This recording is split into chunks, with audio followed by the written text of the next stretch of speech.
Tayo po lahat ay tatayo at if you have your Bible, let's open to the book of Acts chapter 2.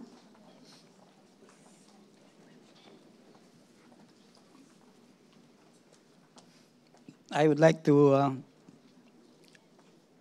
give thanks and honor to our dear Pastor Doji and Sister Nancy and the leaders and ministers of Joy Fellowship. Praise God. Thank you for the vote of confidence. And of course, I give glory to the Lord.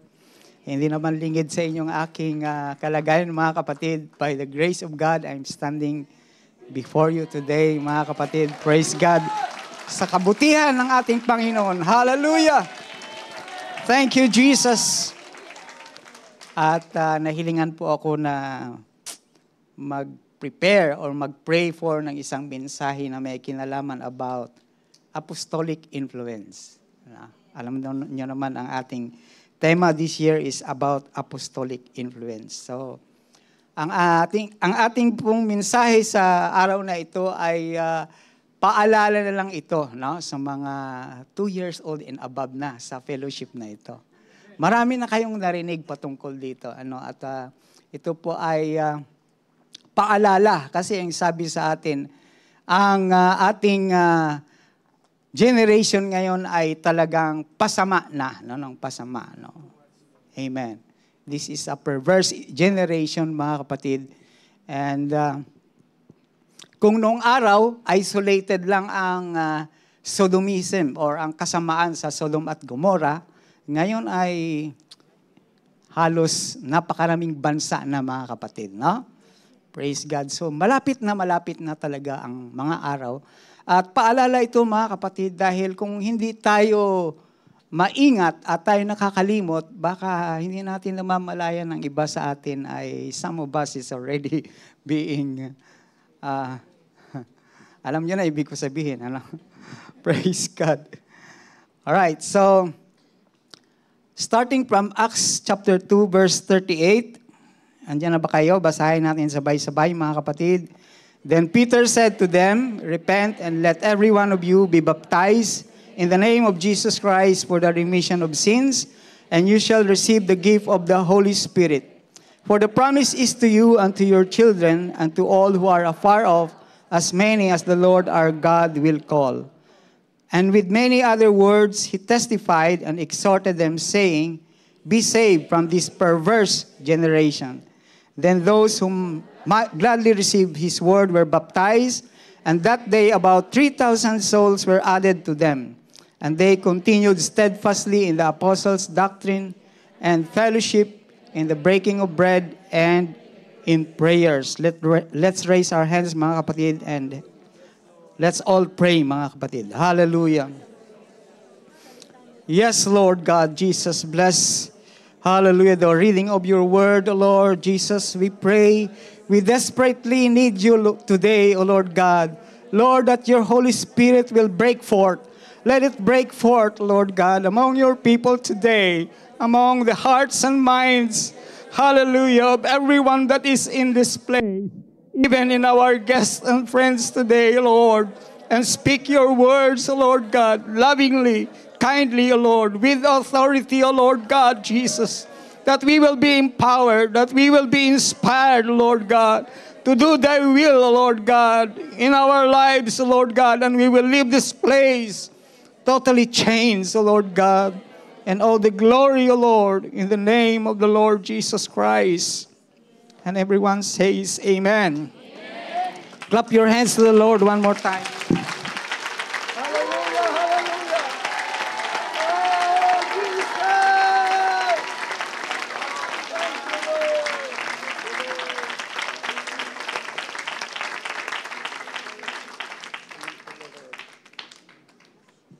Pasensya na, mga kapatid, talagang mababaw ang ating luha sa praise God. Maaari na tayong maupo, mga kapatid. Let me entitle this message, mga kapatid, Continuing in the Heavenly Heritage. Amen. Praise God. Heritage is something that is handed down from the past, a tradition. Pag tradition pinag-usapan, mga kapatid, family, no? If we are talking about tradition, we talk about family tradition, no? Each of us has a family tradition. Like, for example, we have family reunions, right? During Christmas, grandfather's birthday, grandmother's birthday, father's birthday. We take time, no? Even some of our siblings are already settled down in other parts of the world. They have that feeling, no? They have that drive to go for that tradition, mga kapatid. Sabi na Apostle Paul, Apostle Paul said, we do not have tradition, but we have a heavenly heritage, mga kapatid. Amen. Praise God. Heritage is a national heritage of honor, pride, and courage. No? So from family tradition, we talk about national heritage. No? We as Filipinos are we have a tradition, or we have a heritage of being one of the brave, mga kapatid. Courageous. We have a lot of national heroes, mga kapatid. Huh? Amen. Praise God. And also, masayahin tayo, no? Kahit gaano kapait ang buhay, nakangiti tayo at nakatawa, no? We always make a way to make ourselves happy. How bitter and sad life is. Then that is a good heritage as a Filipino. Amen po ba? Praise. And so those heritage, what do we do with our heritage, mga kapatid? We love it, we enjoy it, and we embrace it, mga kapatid. Amen po ba? Amen. So we have to remember, praise God, that we also have a heavenly heritage. Having said that, mga kapatid, we have to embrace it, we have to love it, we have to enjoy it, mga kapatid. Amen. Praise God. Something that comes to belong or belongs to one, this is heritage, mga kapatid, no? Heritage is, ang synonyms nito, mga pamana, no? Something, sabi nga ni Sister Liberty, ano yung title ng message niya? Ha? Legacy, yeah. Legacy or pamana, no? Something that is passed on, no? Something that comes or belongs to one by reason of birth. Pamana, no? So, sa secular nating pamumuhay, mayroon tayong pamana, no? Kaya lang sa Pilipino, sa ngayon siguro sa mga kaedad ko, ang pamana sa amin puro kahirapan. A heritage of poverty and suffering, you know? But of course, ito may mga pamana rin sa atin na maganda, no? Kahit wala kaming maipamana sa inyo, matapos mo lang ang edukasyon mo. Amen. Praise God. So mapalad pa rin, mga kapatid, no? Mapalad pa rin ang generation ko, I believe so, kasi naabot natin yung ating naabot sa ngayon. Praise God. But of course, when it comes to birth, we also have a new birth. We have a spiritual birth, mga kapatid. Yes. So that's why I can say that this is a spiritual heritage. Amen? Amen. Praise God. Do you believe that you have a heavenly heritage, mga kapatid? Amen. Praise God. Why don't we clap our hands to the Lord? Thank you, Lord. Thank you, Lord, for this heavenly heritage. Oh God. Hallelujah. Amen. Balikan natin ang verse 38. Then Peter said to them, repent and let every one of you be baptized in the name of Jesus Christ for the remission of sins, and you shall receive the gift of the Holy Spirit. For the promise is to you and to your children and to all who are afar off, as many as the Lord our God will call. Sabihin po natin, as the Lord our God will call. Sinong tumawag sa atin? God is the one who has called us. So remember this phrase, mga kapatid, kasi mamaya ipapaalala ko sa inyo, yan ang isasagot nyo, ha? So nag-repent na ba tayo? Amen. Konti lang yata. Praise God. Baptized na ba tayo sa pangalan ng ating Panginoon? Amen. Did you receive the promise of the Holy Spirit? Amen. Praise God. So, whether you realize it or not, mga kapatid, you have a heavenly heritage if you are born again. Okay. And we have to value it, pahalagahan natin, i-cultivate natin, ipamuhay natin. We have to enjoy it. We have to embrace it. We have to love it. We have to make it our lifestyle, mga kapatid. Amen? Amen. Praise God. So, meron akong mga, I think, 5 questions dito. Mabilis lang ito actually. No? We can finish this in 30 minutes. Kung medyo attentive kayo. Kung medyo hindi, medyo hihilutin ko para magising kayo. No? Alam niyo na, no? So, mga 5 questions. Pero minsan yung isa or dalawa dyan may mga follow-up questions. No? So, po, total, wala pang 10 question to. Not even 10 questions. So, mabilis na ito. So, first question, what is apostolic doctrine according to the Scripture? Amen. So, review na lang, no, mga kapatid. Ano ba ang ginagawa diyan? What are the apostolic doctrine activities? Acts chapter 2 verse 42. Amen. And they continued steadfastly in the apostles' doctrine and fellowship, in the breaking of bread and in prayers. Sanay na tayo dito, di ba? Breaking of bread, physical and spiritual, no? Pag care group, breaking of bread, no? My word of God. Meron ding breaking of bread na chicken rice or chicken biryani. Praise the Lord. Dito meron birthday celebration, di ba? May birthday celebration. Next month, no? Hindi today. Amen. Praise God. And prayers. Laging may prayer, no? Bago kumain, pray muna. No? Tapos kumain, may prayer pa rin, di po ba? Alright. Okay. Fellowship. Fellowship is something that is, we do it, no? Yung pakikiisa natin, no? Our fellowship together. Balikan natin. Ang follow-up question nito, saan ba galing tong fellowship na to? Biblical ba yung fellowship dyan? Kasi yung ibang, the other churches or the other religion, especially where I came from, there's no such thing as breaking of bread, no? No fellowship. Just attend the gathering, after that, no more. There's always procession, there's always some banner being brought to the house, you pray, after praying, leave, wala na, bye-bye na. Or during Semana Santa, you have the Via Crucis and all this. All right. Okay, so, but then, where that this apostolic fellowship came from? Is it biblical?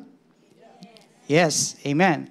Balikan natin ang verse 39. Sabi rito, for the promise is to you and to your children and to all who are afar off, as many as the Lord our God will call.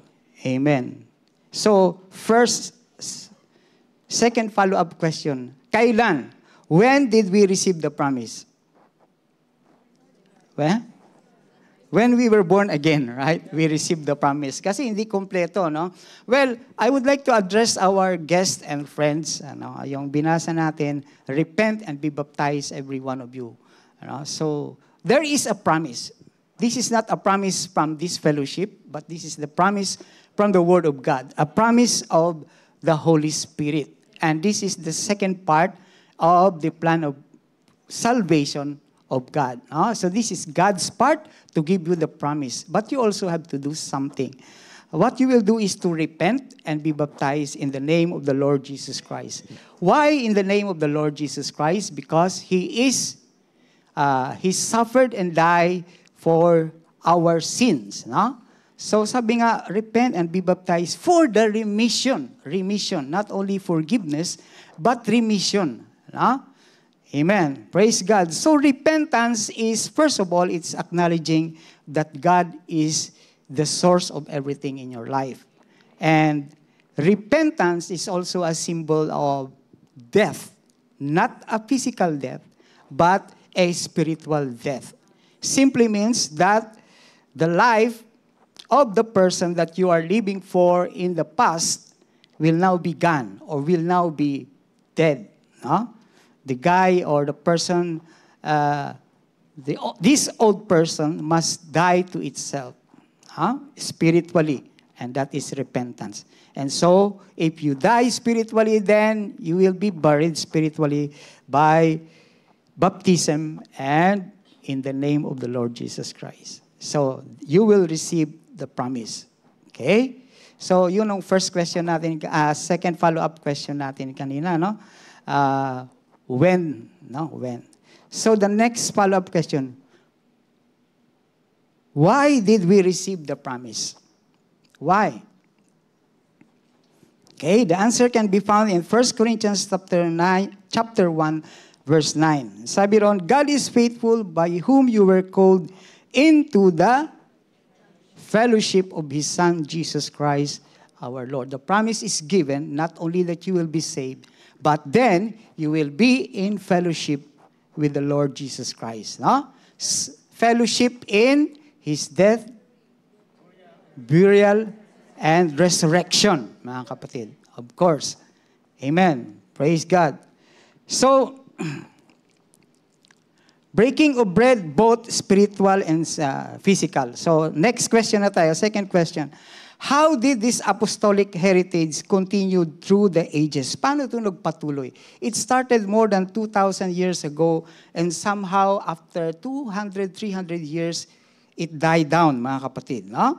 Pero nanumbalik, it became alive again in the year 1900s and up to this date. That's why we are called the Reformation Christians, because we were back to the original apostolic doctrine Christians. Amen. How did this apostolic continue through the ages? Simple answer, mga kapatid, because of a heavenly charge. No? There is a charge from heaven, mga kapatid. Matthew chapter 28, verse 18, and Jesus came and spoke to them, saying, all authority has been given to me in heaven and on earth. All authority, meaning all power. May natira pa ba? Wala na. May natira pa ba? Is there anything left, any power left for whoever God is in the past? No more. Other than Jesus Christ, of course. No? Is there any power left for any God that will be in the future? No. There's all power is given to our Lord Jesus Christ. So now what? Next verse. Therefore, sabihin natin, therefore, go and make disciple of all nations. Go teach, go baptize, go make disciples. Verse 20, sabi doon, teaching them to observe all things that I have commanded you, and lo, I am with you always, even to the end of the age. That's an eternal fellowship, mga kapatid, with our Lord Jesus Christ. As long as we keep to the charge of going, teaching, baptizing, making disciples, we are in fellowship with the Lord Jesus Christ. Amen? Amen. Clap your hands to the Lord. So I can say, this church is a fellowship of the Lord Jesus Christ and His disciples. Amen? Amen. Amen. Praise God.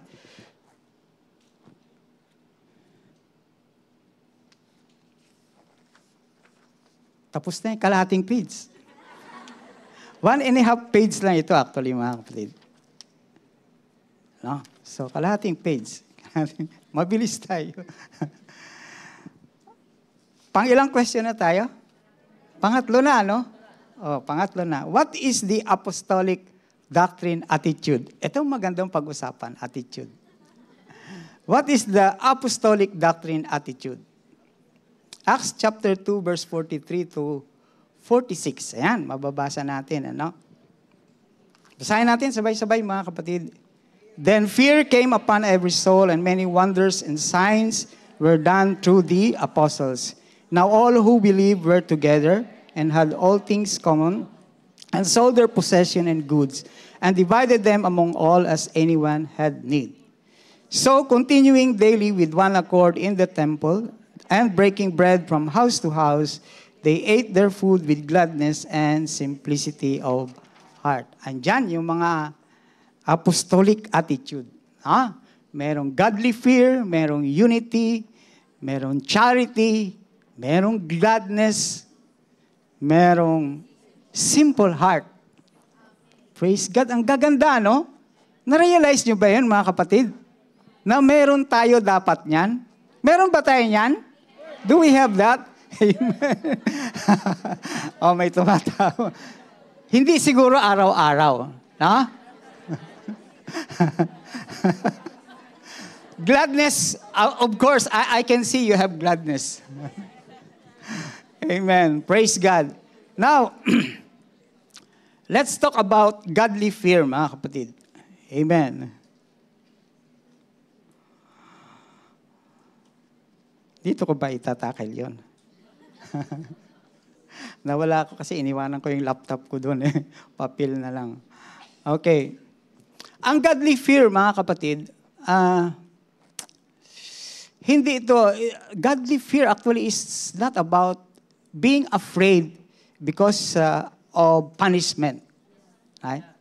So that in a family setting, we always see that a child fears his father because he's been naughty, right?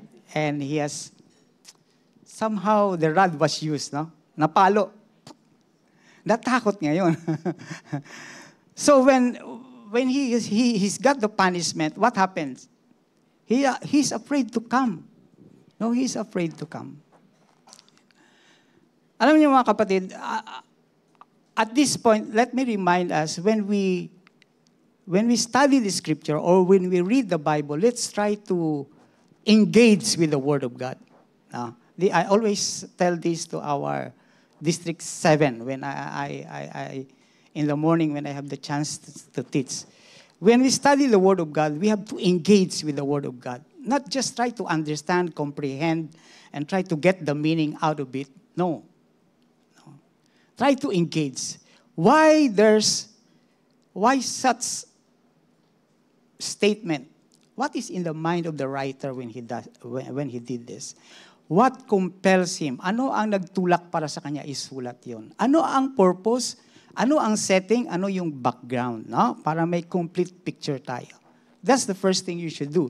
The second thing is to pray for the Holy Spirit to show you the principle, the godly principle behind that statement. Amen? Praise God. So, tingnan natin ulit itong godly fear, no? So, godly fear. So, yung bata, the child, after some little bit of spanking, he's now afraid to approach his parents, no? Takot. That's fear. But it's not godly fear. It's fear. But of course, as a parent, the parent don't like that kind of situation. So he will, after some time, he will call the child. No? Halika, lapit ka sa akin. What do you want? What do you need? No? You try to patch things up, in a way that, So the principle here of godly fear is not being afraid for punishment, that you will not come. Godly fear here is for us to approach God. To approach God because He has the authority. And if anything that He wants us to do, we have to do it. No? Tingnan natin yung example sa Exodus. This is the first time that the nation of Israel was called to the Mount Sinai after they came out of Egypt so that they can approach God. No? His presence. This is the first time that they will come to approach the presence of God. And so there was simple instructions from God that time. Simple instruction. Wash your clothes. Kasi matagal na sila sa ilang, di ba? 40 years na nagpaikot-ikot, di natin alam. No? Wash your clothes and then don't lie or don't come with your spouse. Okay. So the next day, they come up, after 3 days, they come up into the mountain. And let us see what happened. Exodus chapter 20, verse 18. Now all the people witnessed the thunderings, and the lightning flashes, the sound of the trumpet, and the mountain smoking. And when the people saw it, they trembled and stood afar off. Sabi ng Diyos, lumapit eh. No? Bakit sila nag-tremble? Itong thunderings, lightnings, and all this is the manifestation of God. You know, these are the manifestation. Because if God will really show up to a mortal, all of them will die. So there's a dark cloud, there's thunder, lightning, flashes of lights, and some, if I'm not mistaken, spears or arrows that are being shoot out. But if you really try to understand the principle, mga kapatid, if you have done your assignment, you can approach God and you will not be harmed. You will not be harmed. You can approach God. That is godly fear. So, what happened when they trembled and stood afar off? Verse 19, then they said to Moses, you speak with us and we will hear, but let not God speak with us. Ikaw na lang maging spokesman namin. Be our spokesperson. Sounds familiar, mga kapatid, sa tradition nating ikaw na lang, yung nakatayo na lang dito ang makipag-usap sa Diyos, sabihin na lang sa atin. Hindi yan ang kalooban ng Diyos, mga kapatid. Ang kailangan ng Diyos, personal level, we have to approach Him. Hindi yan sino? Maria daw. Hindi daw si Maria kasi nanay. Malakas daw doon. Yun na lang lapitan natin. Siya na lang yung spokesperson. No. It is not God's purpose, mga kapatid. So, then they said to Moses, you speak with us. Verse 20, and Moses said to the people, do not fear, for God has come to test you, and that His fear may be before you so that you may not sin. So if we can approach God without sin, if we approach God, we may not sin. Parang cycle yan eh. If there is something that God wants you to do and you have done it, you approach God with fear in awe. And He will allow you to come to His presence, mga kapatid. And you will not fear. You will have fear, but is an awe. Fear in wonder, in awe. But you will not be afraid na hindi ka lalapit. And for us today, our Lord Jesus Christ had paid the price in the cross of Calvary so that we can have access to the throne, mga kapatid. Amen. When we repent of our sins, we are baptized in His name. God has clothed us with His righteousness so that we can come into the throne of His grace and mercy to find help in times of need. Yan po ang godly fear. Praise God. Amen. So one more time, let's clap our hands to the Lord.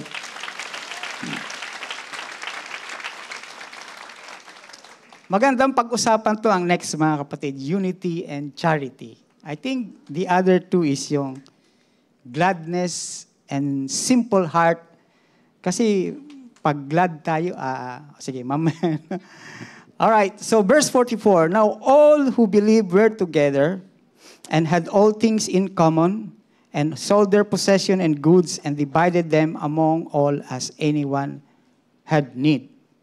Have you ever asked this question, mga kapatid? Pwede ba sa panahon natin? Practical pa ba ito sa panahon natin ngayon? Is it practical thing to do? You have to sold all your possessions, bring it here, and so that whatever you need, you just take lah. Or whoever you need, we just give. Nakangiti kayo, hindi kayo makasagot. You cannot answer. Well, to tell you honestly, mga kapatid, if you join, there's some misalignment of understanding here. I believe, mga kapatid. Because if you really see this fellowship is in unity, and everybody is doing what he ought to do, I think you can do that. Right? Amen. The only problem is we can still see some of us, when it comes to unity, nakangiti kayo agad, ha? Okay, alam niyo na ibig ko sabihin, mga kapatid, di po ba? Alright. Pero I believe also there's some truth to it. Siguro marahil iilan sa kanila talagang ginagawa ito. No? Like mention of Barnabas, no? And yung kasama ni Paul sa mission trip. No? Mayroon talagang ganun sa church. Nangyayari talaga yan. They sold their possessions and give their goods to the church. No? Nangyayari dyan. Okay. Hindi naman siguro lahat. No? I believe so in my heart. Pero wag natin gayahin si Ananias and Sapphira. Meron din, ano sabi Rita? And sold their possession and goods. Goods. Yung iba naman, yung mga hindi, maraming nakahambalang sa bahay nila na some stuff in their house, they can sell it in carousel. Anyway, they're laying useless, right? Sold it and give it to the church. Why not? We can do that, right, mga kapatid? Amen. Praise God. Anyway, by the way, congratulations everyone. We have collected, we have a record-breaking collection last Sunday. Amen. Praise the Lord. Hallelujah. Amen. Praise God. First time, mga kapatid, that we have reached such amount. I will let Sister Nancy report the exact amount, mga kapatid, that is breaking the record. Unbelievable. No? So, nandun talaga, it was a spirit of unity and charity, mga kapatid. Amen. Praise God. Clap your hands to the Lord one more time. And clap your hands to yourself also. Amen. Praise God. Now let's go to the charity, mga kapatid. Charity is interchangeable with giving and giving love, no? Because you can give without loving, but you cannot love without giving. All right. So, charity. Praise God. There is a godly principle here that we need to understand, mga kapatid. Kamakailan lang, I come across a question. No? Brother, yun po bang contribution natin? Mandatory po ba yan o voluntary? I say the answer is in the Bible. So to all the leaders, if you encounter such question, don't answer. Just answer 2 Corinthians chapter 8, verse 5 and 12. Yan lang ang masagot natin. Tingnan natin ang principle behind. Si Apostle Paul nagpatutuo, no? He is a witness of how this charity has reached its true meaning in the church, in one church, in particular church. They are the one who is begging Paul. Paul, kinukulit nila si Paul. Kailan kami magbibigay ng tulong? When can we give aid to this church? Because we know they are poor and they need something. So, let's read 2 Corinthians chapter 8, verse 3. Basahin nyo sa English. Ako, basahin ko sa Tagalog. Meron ba? Namatay? Oo nga, wala rin doon. Okay. 2 Corinthians 8, verse 3, makapagpatuto ako sa inyo na kusang loob silang nagbigay at higit pa nga sa kanilang makakaya. Sapagkat sila na mismo ang paulit-ulit na nakiusap sa amin na bigyan sila ng pagkakataong makatulong sa mahihirap na mga mananampalataya. No? So, Paul is a witness. They are trying to, ano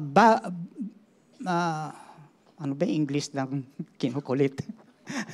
They're trying to disturb Paul. Paul, when are you going to give us the chance to help our needy brethren? Okay. Verse 5, at higit pa nga sa aming inaasahan ang kanilang ginawa dahil, pakinggan niyo ito mga kapatid, una sa lahat, inialay nila ang kanilang mga sarili sa Panginoon at sa amin. Sa amin na mga apostoles. Sa panahon natin ngayon, sa amin na mga leader. Mga leader sa church. So mga kapatid, tandaan natin, kapag tayo nagbibigay, hindi talaga natin kaya magbigay kung hindi pa natin na ibigay ang ating sarili sa Diyos. Amen po ba? Pag pinilit natin ang pagbibigay na hindi pa natin na ibigay ang ating sarili sa Diyos, yung pagbibigay natin, yabang lang yan. Oh, sorry mga kapatid sa word. Oo. Hindi talaga tayo makapagbigay kung hindi muna natin ibigay ang buhay natin sa Diyos. At kapag nagbigay tayo mga kapatid sa ministry, sa anumang ministry yan, birthday contribution or whatever, amen, mga kapatid, praise God, para na rin natin binigay sa Panginoon. Amen po ba? Amen. If we give to the ministry, we give to contributions as if we give it to the Lord. Amen? Praise God.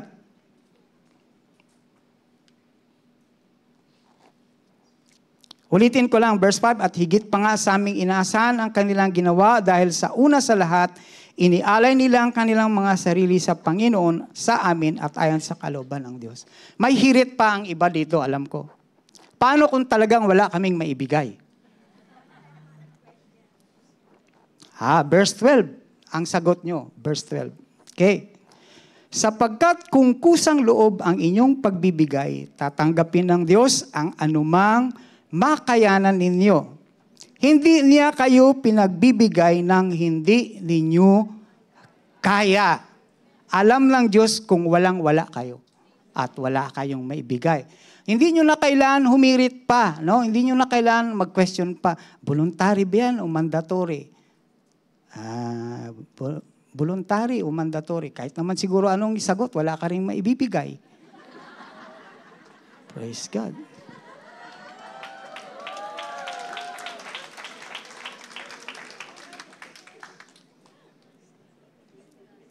Now, nananampalataya ba sa Diyos?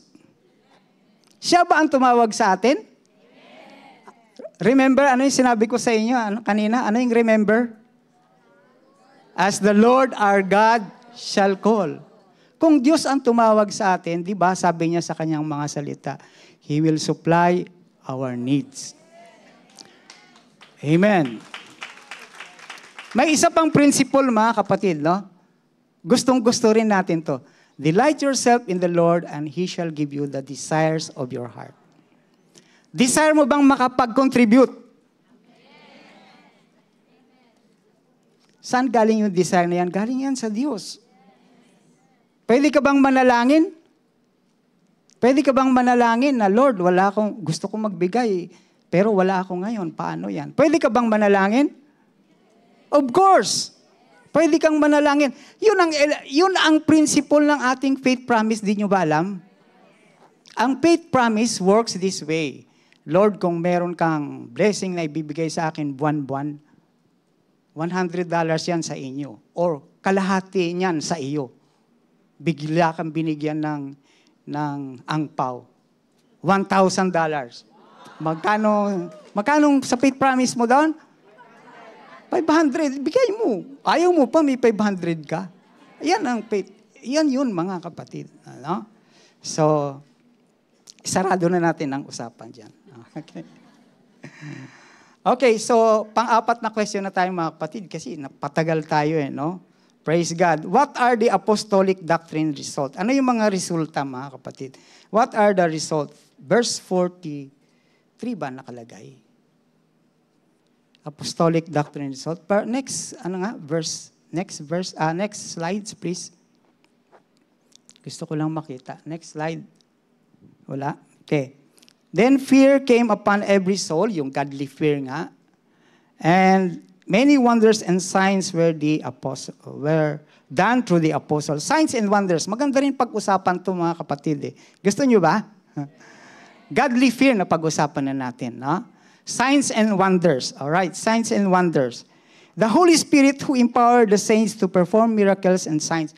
Yung Holy Spirit pa rin na nagbigay. No? So, signs and wonders works in the church today, bestowing spiritual gifts on believers for the common good through the exercise. Sabihin natin, exercise.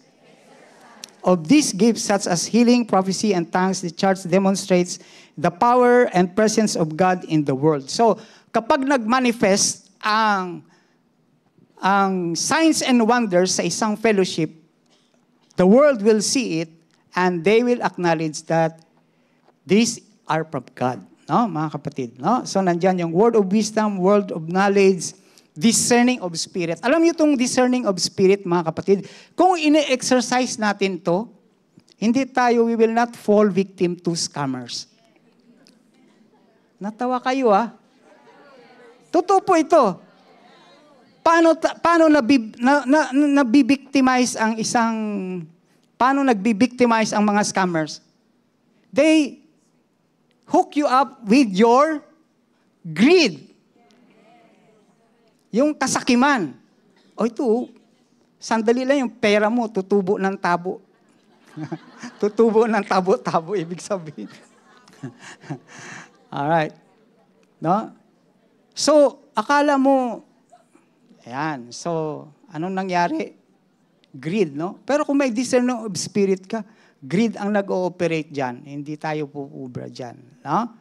Yung word of wisdom, mga kapatid, may mga patotoo tayo rito, di po ba? Yung dating boss na masungit, bumabait. Bakit?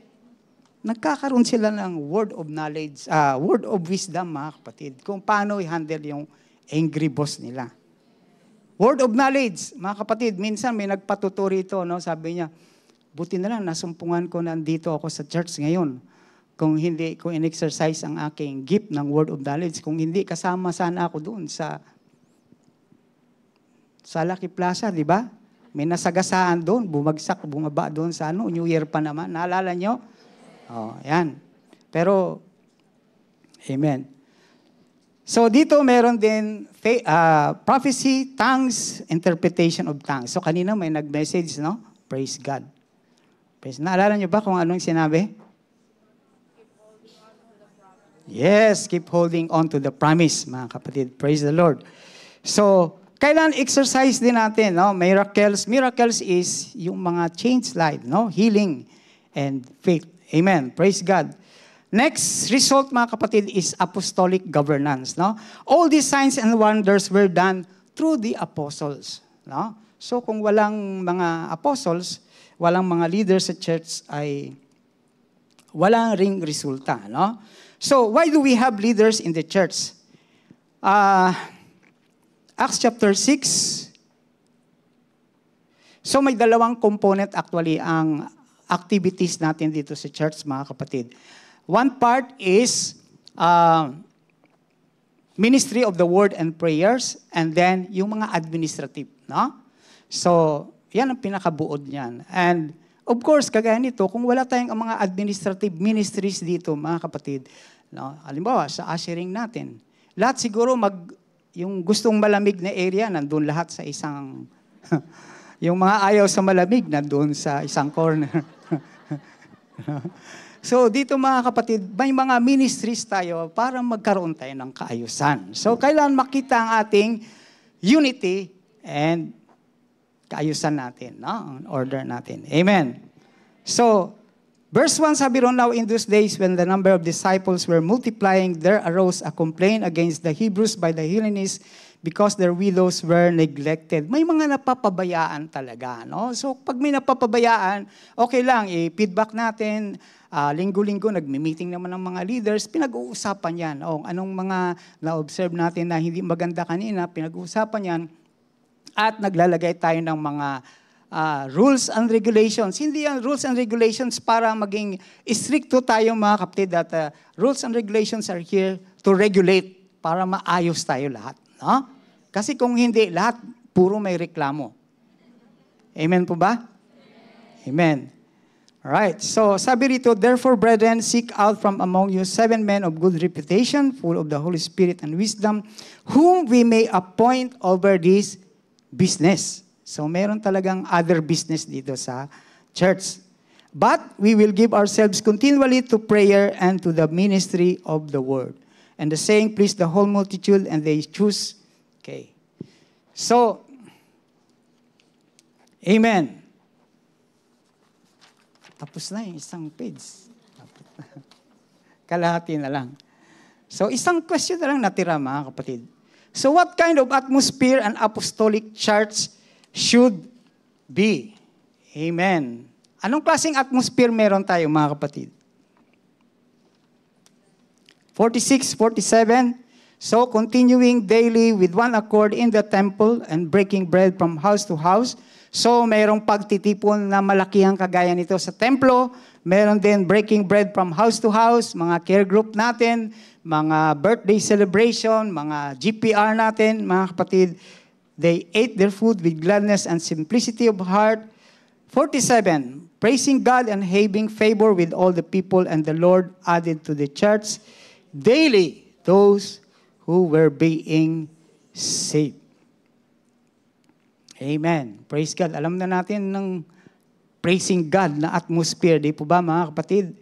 Ano ang paborito natin? Isa sa mga paborito natin is Psalms 150. Let everything that has breath praise the Lord. Lahat ng hininga, magpuri sa Diyos. Amen. Praise God. Aside from praising God, mga kapatid, we understand that, nabanggit ko na rito kanina, we acknowledge that He is the source of everything in our lives. No? So, marami na rin tayo ritong pagdating naman sa favor, pag-usapan natin ang favor. Favor everywhere. Sabihin natin, favor everywhere. Favor everywhere. Amen. Yung mga testimony natin, linggo-linggo, meron di po ba, mga kapatid? Favor everywhere. Favor sa mga amo. Favor sa mga relatives ng amo. Mga kaibigan ng amo, pag Chinese New Year, may favor tayo, mga kapatid. Di po ba? Favor sa Sunday off. Di po ba? Alam niyo itong kwento ng favor na Sunday off? Dati, mga kapatid, once a month lang ang day off. Alam niyo ba yon? Bakit nagkaroon ng favor, mga kapatid? We pray for it. After we pray for, I think, less than between 1 or 2 years, no? Sa Chinatown pa kami, mga kapatid, pinagpipray na namin na hipuin that God will touch the heart of those lawmakers so that every Sunday off will be given to all domestic helps, mga kapatid. And then after, praise the Lord, favor in the government. Amen. Favor mo nyo to attend care groups, to give GPR, mga kapatid. Favor when we take vacation, mga kapatid. Bayad ang ticket natin, may pocket money pa. Amen. Minsan, may kasama pang bumili ka ng lupa doon. Bumili ka ng bahay mo doon. Praise God. Amen. Favor everywhere, mga kapatid. Amen. Pray. Favor in the Philippines. Hindi lang sa SG may favor in the Philippines. Pag na-hospital yung mga kamag-anak natin, favor sa SSS. Favor sa PhilHealth. Favor sa local officials, no? May mga tulong si Mayor. Amen. Praise God. Favor everywhere. Amen. Praise God. So, naniwala ba kayong mga kapatid? We have a heavenly heritage. Amen. Amen. Praise God. But, ang tanong ko sa atin ngayon, do we give all that we can give, mga kapatid? Amen. So that mapangalagaan natin, makultivate natin, maging lifestyle talaga natin to the letter itong ating heavenly heritage. Amen. Bigyan natin ang pagkakataon ng ating sarili, lalapit tayo sa Panginoon. Tayo po lahat ay tatayo, mga kapatid. Praise God.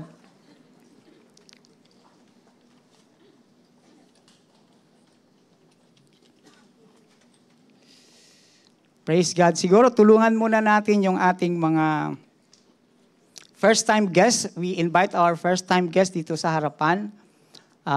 Altar counselors, please get ready. Please invite them in. Sino pa rito yung hindi pa naka-receive ng promise? Wala pang Holy Spirit. We would like to invite you also. Mga group servants, kung may kilala kayong member nyo na wala pang Holy Spirit, invite nyo din sila sa harapan. And then, kung kulang ang ating mga altar workers, samahan natin. Ang mga boys siguro dito sa left side, samahan muna natin ang ating mga, praise God. Let's pray a simple prayer of repentance. Okay? So, makinig muna sa akin. Sabay-sabay tayo na mag-pray for prayer of repentance. And then after that, mag-switch tayo sa praise mode. Okay? So, sa mga saints, let's pray together with the prayer of repentance. Give yourself a chance na ma-examine natin ang ating sarili. Saan na tayo where are we now in terms of sa pangangalaga, in taking care or even valuing our heavenly heritage. No? It's between you and the Lord. Why don't we bow down our head? Hallelujah. Thank you, Lord. Hallelujah.